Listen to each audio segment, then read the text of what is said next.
प्रिय छात्रों, हिंदी के इस शिक्षण सत्र में आपका हार्दिक स्वागत है। आज हम गद्य खंड के अंतर्गत प्रथम पाठ भारतवर्षोन्नत कैसे हो सकती है निबंध के अंतिम भाग का अध्ययन करेंगे। इसके लेखक आधुनिक हिंदी गद्य के जन्मदाता भारतेंदु हरिश्चंद्र जी हैं। इस निबंध में लेखक ने जहां भारतीयों के आलस्य की चर्चा की है, वहीं उनकी उन्नति के लिए बहुमूल्य सुझाव भी दिया है। निबंध देखें।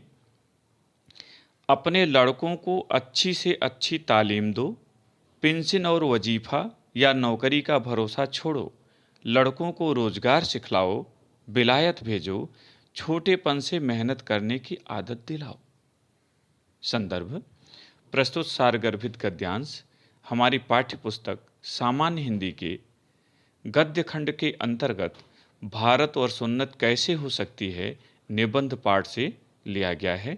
इसके लेखक आधुनिक हिंदी गद्य के जन्मदाता भारतेंदु हरिश्चंद्र जी हैं। प्रसंग: प्रस्तुत गद्यांश में भारतेंदु जी ने इस बात पर क्षोभ व्यक्त किया है कि हम दैनिक उपयोग की वस्तुओं के लिए भी विदेशियों पर निर्भर हैं। साथ ही उन्होंने भारतीयों में स्वदेशी की भावना विकसित करने पर बल दिया है। कठिन शब्दों का अर्थ देखें। तालीम, तालीम माने शिक्षा। पेंशन, पेंशन, हिंदी में इसका अर्थ अनुवृत्ति या निवृत्ति वेतन है। वजीफा, छात्रवृत्ति। विलायत, विदेश। छोटेपन, कम उम्र।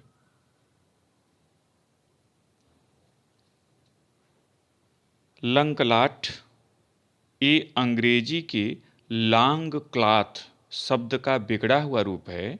इसका अर्थ होता है एक महीन सूती कपड़ा। अंगा, अंगा माने कुर्ता। मगनी, उधार का। महफिल, सभा सोसाइटी।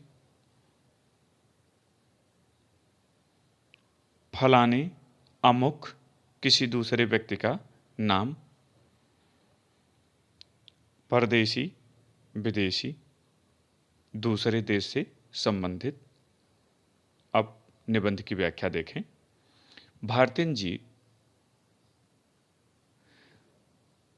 भारतीयों को संबोधित करते हुए कहते हैं कि हमें अपनी संतानों को उत्तम प्रकार की शिक्षा देनी चाहिए।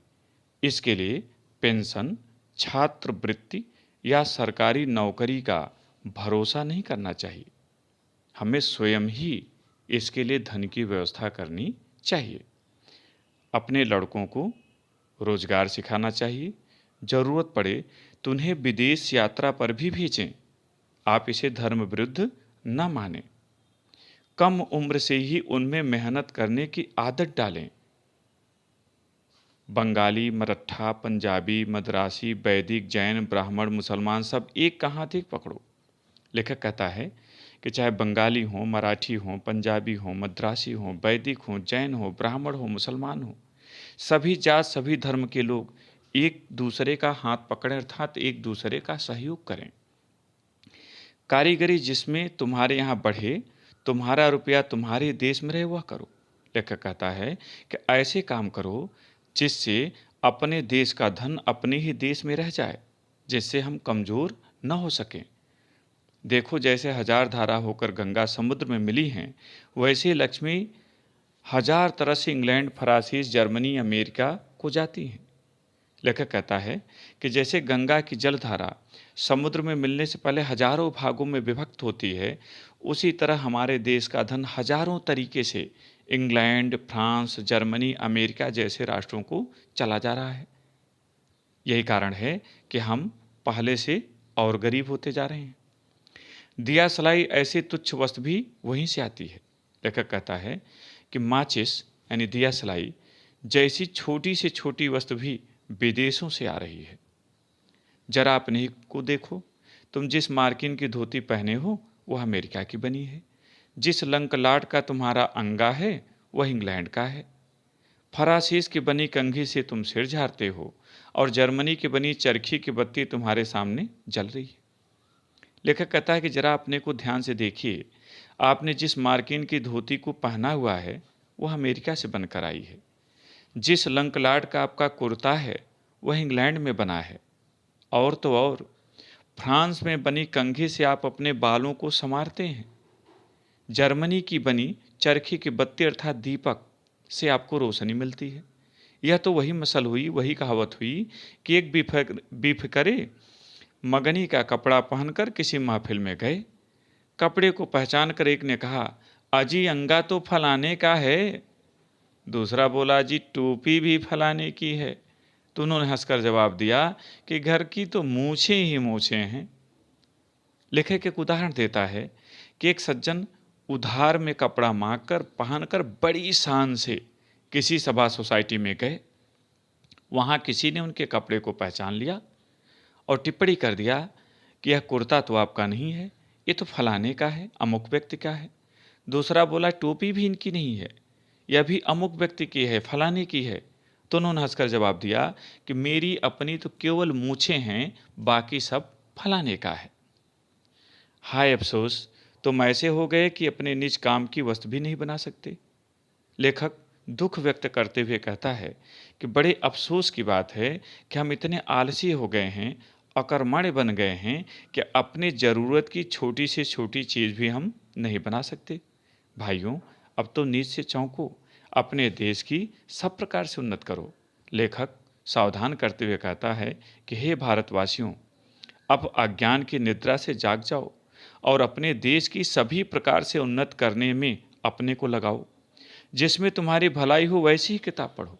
लेखक कहता है कि बाजार में हजारों तरह की किताबें हैं, किंतु वही किताब पढ़ो जो आपके लिए उपयोगी हो, लाभकारी हो। वैसे ही खेल खेलो, वैसे ही बातचीत करो। वही खेल खेलो जिसमें शरीर स्वस्थ रहता हो। वही बातचीत करो जिससे अपना लाभ होता हो या अपने देश समाज का लाभ होता हो।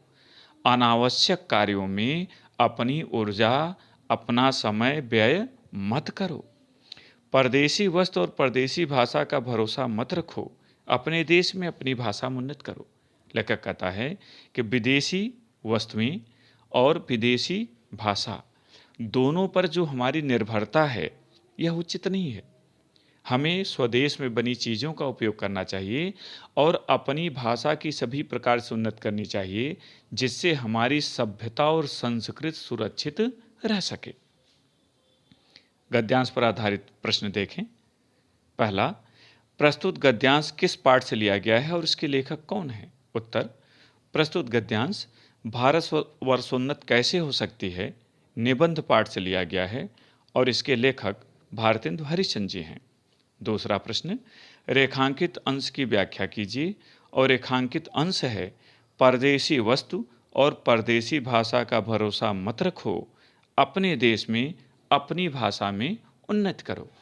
उत्तर, भारतेंदु जी भारतीयों को उन्नति का मार्ग बताते हुए कहते हैं कि हमें स्वदेशी के स्थान पर विदेशी वस्तुओं पर निर्भर नहीं रहना चाहिए, क्योंकि स्वदेश का धन बाहर जाने से राष्ट्र कमजोर होता है। अतः हमें अपने राष्ट्र में निर्मित वस्तुओं का ही उपयोग करना चाहिए। साथ ही हम अपने देश की भाषा को बढ़ावा दें, जिससे हमारी सभ्यता एवं संस्कृति सुरक्षित रह सके और हमारा देश दिन दूना रात चौगुना उन्नति कर सके। तीसरा प्रश्न, लेखक ने भारतीयों को किसके भरोसे नहीं रहने का सुझाव दिया है? उत्तर, लेखक ने भारतीयों को विदेशी भाषा और विदेशी वस्तुओं के भरोसे नहीं रहने का सुझाव दिया है। चौथा प्रश्न, प्रस्तुत गद्यांश में लेखक ने किस बात पर अफसोस प्रकट किया है?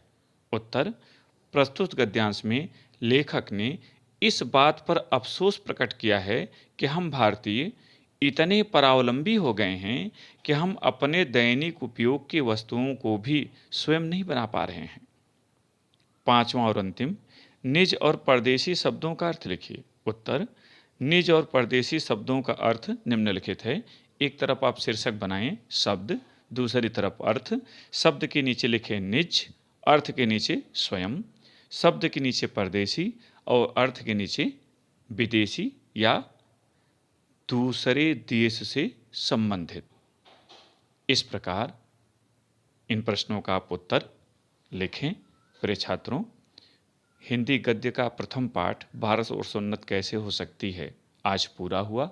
इससे संबंधित किसी तरह की समस्या हो तो आप प्रश्न जरूर करें। बहुत बहुत धन्यवाद।